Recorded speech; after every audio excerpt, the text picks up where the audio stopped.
Halo leader semua. Nah, hari ini tuh kita akan rilis 2 video. Yang pertama adalah video semalam ketika kami belajar bareng dan juga diskusi terkait dengan RUU Cipta Kerja yang dalam hal ini klaster ketenagakerjaan.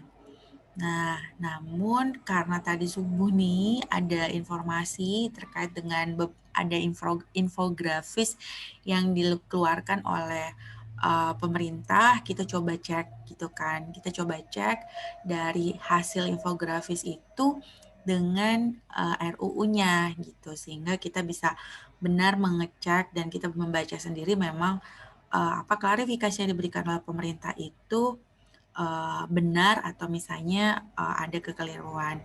Coba kita cek dulu sehingga kita bisa tahu nih apakah klarifikasi itu memang benar atau justru cuma klarifikasi. Nah, oleh karena itu di sini kalian lihat di sebelah kanan aku akan menampilkan beberapa klarifikasi yang disampaikan oleh pemerintah, baik itu dari infografis yang dikeluarkan oleh DPR RI maupun infografis yang dikeluarkan oleh kalau nggak salah KPPIP. Nah, coba kita cek ya. Jadi, kalau kalian juga udah lihat, mungkin juga dari beberapa hal yang perlu kita ketahui adalah tadi kita bukan dalam hal ini apa ya? Maksudnya bukan dalam hal ini ada kepentingan atau karena memang legal access itu uh, pro pemerintah atau seperti apa, tapi yang namanya kita itu sebagai mahasiswa ataupun masyarakat Indonesia yang memang harus berpikir dan juga berpikir objektif, kita harus melakukan check and recheck sendiri gitu. Dan jangan sampai output yang kita lakukan, misalnya petisi ataupun misalnya gugatan itu ternyata kontradiktif gitu loh, bukannya justru kita bareng-bareng bergotong royong pada masa pandemi ini, justru ada masalah lain yang sebenarnya hanya kesalahpahaman. Nah, kesalahpahaman ini uh, perlu kita antisipasi dengan pola komunikasi. Nah, pola komunikasi yang kita bisa lakukan adalah salah satunya dengan membaca terlebih dahulu, kemudian kita ngecek satu persatu apa sih sebenarnya yang menjadi masalah, kita mengidentifikasikan dan kemudian benar nggak sih maksud dan tujuannya seperti itu. Nah, isu-isu yang semalam itu kita bahas memang terkait dengan ketenagakerjaan. Nah, kalau misalnya kalian lihat, kami sudah mengidentifikasikan sebenarnya apa aja sih keresahan yang ada di masyarakat. Ternyata Menti legalaccess.id itu mereka memahami ada beberapa keresahan yang ada dan timbul di masyarakat. Nih ada 12 poin, teman-teman. Yang pertama itu uang pesangon dihilangkan. Benar nggak sih uang pesangon dihilangkan? Kemudian UMP, USK dihapuskan, pesangon dihilangkan, hak-hak di bidang kesehatan nggak ada. Hak cuti hilang dan tidak ada kompensasinya. Tidak ada status karyawan tetap. Perusahaan bisa mem-PHK sepihak. Status tenaga kerja jadi harian. Outsourcing, peraturan, syarat, kewajiban pelindungan pekerja dihapuskan. Uang lembur yang berubah jadi lebih banyak batas waktu lemburnya. Menjadi upah yang ditetapkan dalam satuan waktu. Ketentuan yang mengatur upah, larangan memberikan upah lebih rendah dari upah minimum dan sanksinya. Dan ketentuan di Undang-Undang Ketenagakerjaan yang dihapus tentang kewajiban memberikan surat peringatan sebanyak 3 kali. Nah, hal ini tuh sebenarnya adalah hal-hal yang kita harus cek lagi di RUU-nya tentu. Nah, kita coba ya, kita coba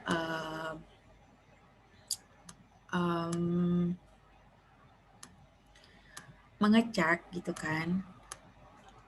Apakah benar nih? Kita lihat ada tadi subuh gitu kan, ada klarifikasi dari pemerintah, infografis yang disampaikan, mungkin untuk sosialisasi. Coba kita lihat.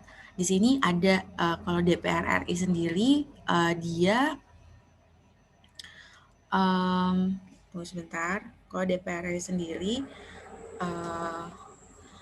mereka membuat infografis terkait dengan butir-butir keberatan pekerja atau buruh dan penjelasan RUU Cipta Kerja. Nah,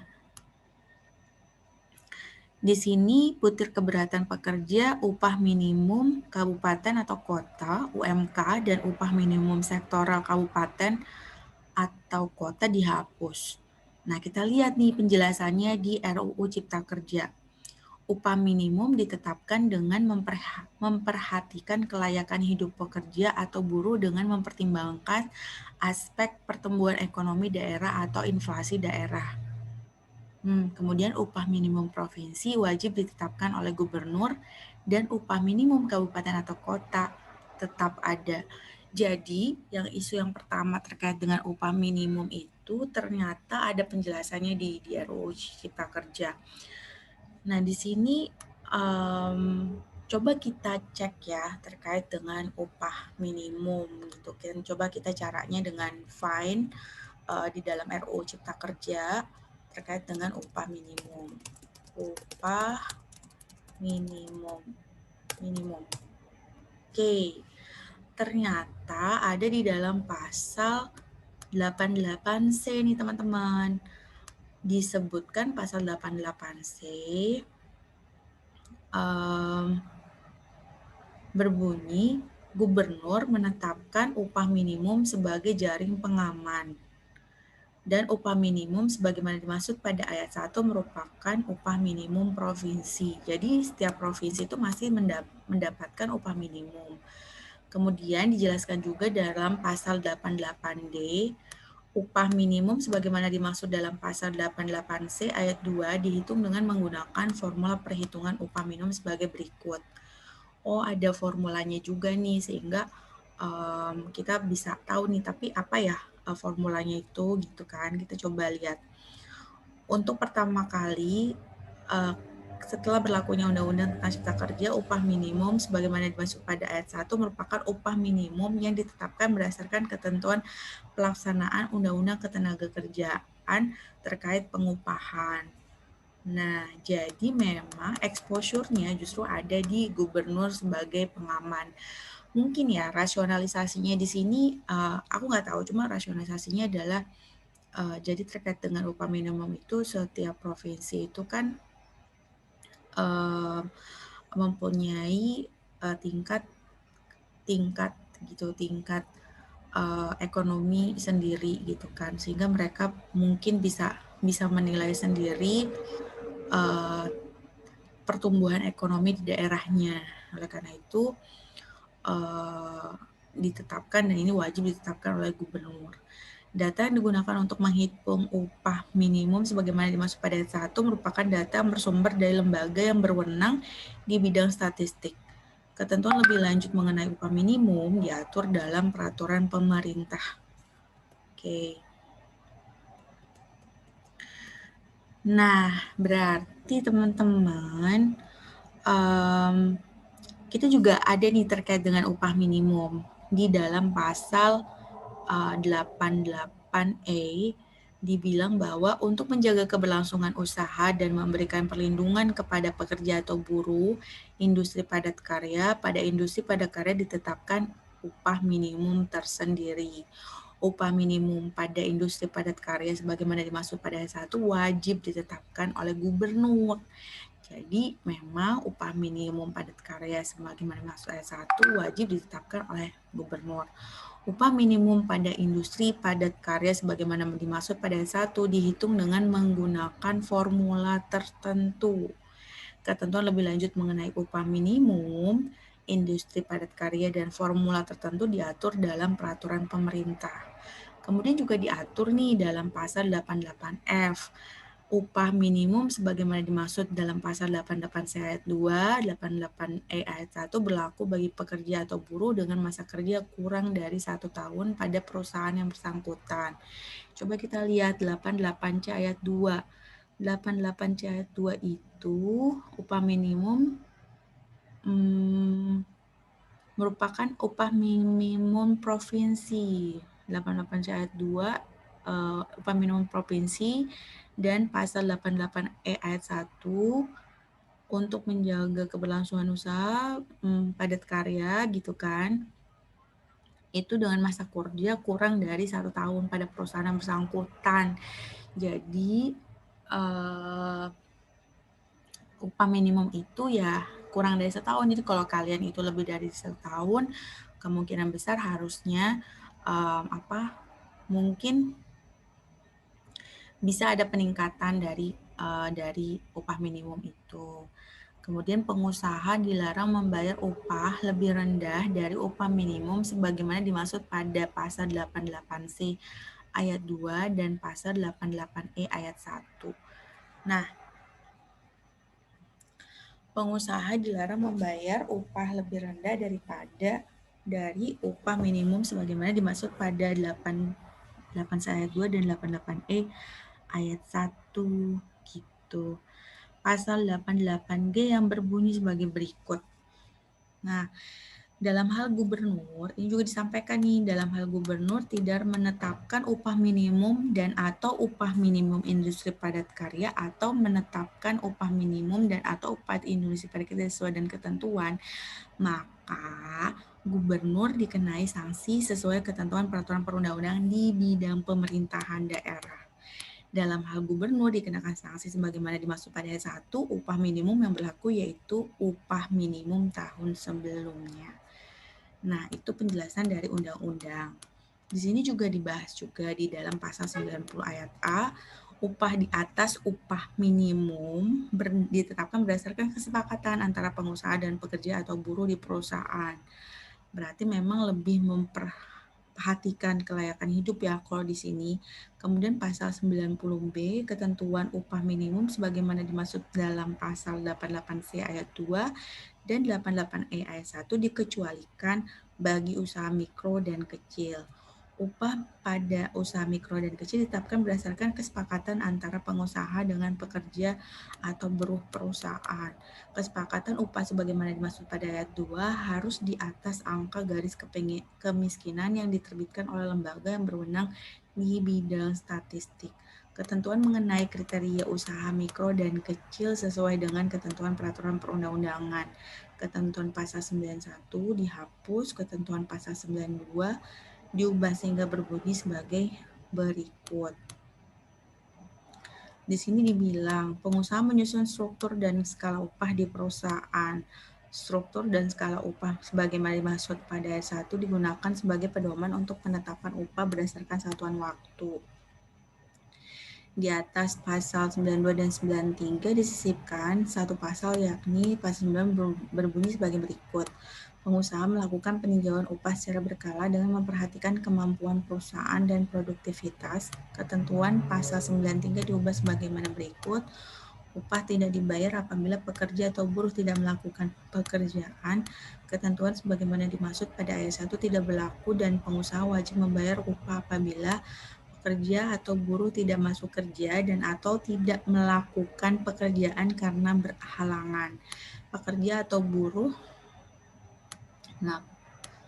pekerja atau buruh tidak masuk kerja dan atau tidak melakukan pekerjaan karena melakukan kegiatan lain di luar pekerjaannya dan telah mendapatkan persetujuan pengusaha. Pekerja atau buruh bersedia melakukan pekerjaan yang telah dijanjikan tetapi pengusaha tidak memperkerjakannya karena kesalahan pengusaha sendiri atau halangan yang seharusnya dapat dihindari pengusaha. Atau pekerja atau buruh tidak masuk kerja dan atau tidak melakukan pekerjaan karena menjalankan hak waktu istirahat atau cutinya. Ketentuan lebih lanjut mengenai pembayaran upah sebagaimana dimaksud pada ayat 2 diatur dalam peraturan pemerintah. Ini poin yang pertama. Poin yang pertama, cuti ternyata tetap digaji, guys. Di sini cuti berarti kita tetap diberikan upah. Yang kedua, sebenarnya kalau misalnya dilihat dari usaha mikro dan menengah dan itu pengaturannya ada, kalau nggak salah tuh kurang dari berapa puluh juta kalau usaha mikro. Ini kita justru kebutuhannya adalah kebutuhan masyarakat seluruh Indonesia. Kalau aku lihat, aku sebesar ini secara objektif ya melihat, karena memang seluruh rakyat Indonesia itu membutuhkan pekerjaan dan pemberi kerjanya itu usaha mikro dan kecil dan menengah, di mana memang mereka pun dari segi modal tidak besar gitu. Tapi ya ibaratnya ya, maksudnya ini ada dua hal yang harus kita perhatikan untuk misalnya para pekerja yang padat karya tadi, yang dia memang bekerja di dalam perusahaan yang besar dengan modal yang besar, tentunya tidak ada pengecualian terkait dengan upah minimum. Tapi kalau pengecualian itu di dalam usaha mikro, kecil, dan menengah. Dan ini secara rasionalisasi mungkin kita dapat membuka mata bahwa memang kita membutuhkan pengaturan ini. Kenapa? Karena banyak sekali pengusaha-pengusaha muda yang memiliki usaha-usaha dengan modal yang kecil, mereka juga membutuhkan pekerjaan, tapi mereka belum bisa membayar pekerja dengan dengan nilai UMK gitu kan, upah minimum kabupaten atau kota itu belum bisa, sehingga dia bisa membayar, tapi dalam hal di daerah tersebut itu masih bisa diterima dan juga merupakan kebutuhan bagi pekerja untuk bisa menerima pendapatan. Jadi ini guys, kita harus melihat secara holistik. Sebenarnya kebutuhan akan akan bekerja itu sangat tinggi di Indonesia gitu kan. Kalau kalian mungkin yang udah bekerja di perusahaan pabrik, kemudian juga di perusahaan itu ada pengaturannya, dan sekarang itu sistemnya pekerja itu adalah human resource, artinya yang dilihat itu adalah kompetensinya. Nah di sini justru challenge buat kalian untuk meningkatkan kompetensi kalian untuk bisa bersaing gitu kan antara di Indonesia, dan juga untuk mengurangi ketidakefektifan pelaksanaan pekerjaan, karena jangan sampai nih misalnya kalian nggak bekerja gitu kan, tapi kalian mendapatkan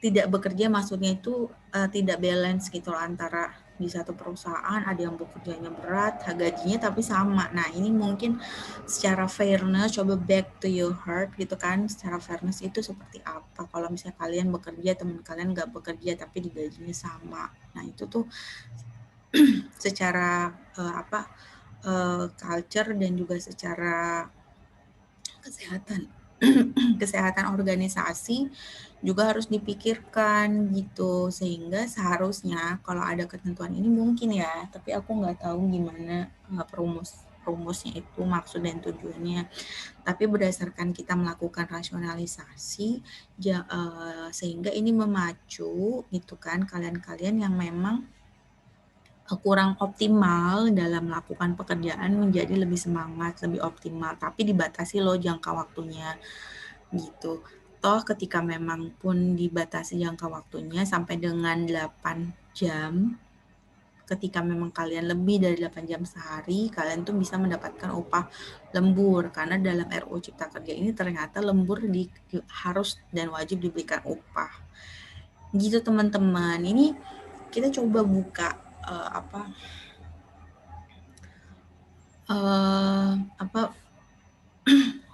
buka persepsi kita terkait dengan undang-undang Cipta Kerja itu. Dan kalau menurut aku jadinya ya ini culture yang harus kita ubah bersama gitu, culture yang harus bahasa Indonesia sendiri, masyarakat Indonesia sendiri berubah gitu kan.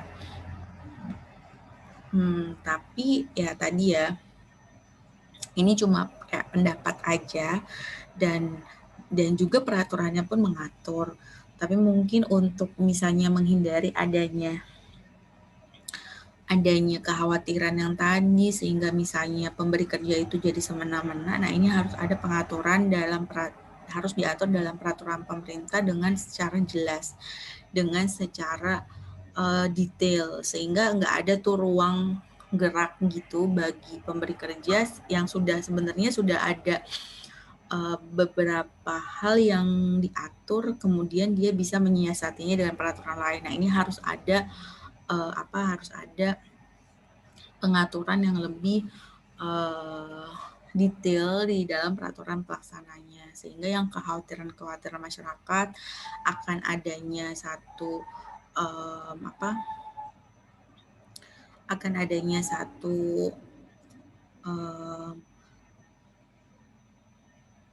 kekhawatiran di dalam masyarakat bahwa pemberi kerja akan semena-mena dalam tanda kutip itu dapat kita mitigasi gitu, dapat dapat kita minimalisir keterjadiannya. Nah, itu terkait dengan butir pertama, keberatan pekerja dalam hal upah minimum.